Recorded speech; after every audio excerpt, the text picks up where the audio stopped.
Hello, in this video I'm going to show you how to strengthen a photo on VSCO. So first of all, what you want to do is to open the VSCO application, so just click on the VSCO icon. Then you want to go to the studio, which is in the center bottom. Just click on it.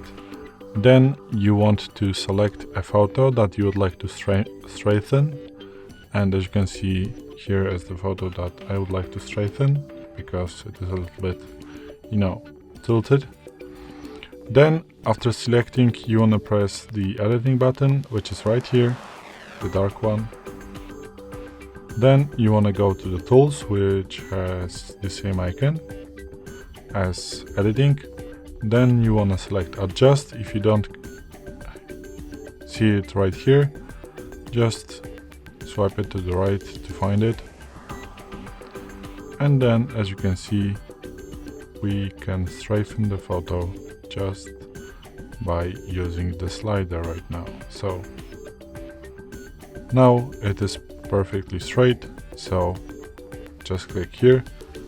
And now you can go on with the whole editing process, or you can just click next to save the photo or even post it on VSCO. So this is it. Thanks for watching. I hope this video helped you. If it did, please leave a like and consider to subscribe to our channel. Bye!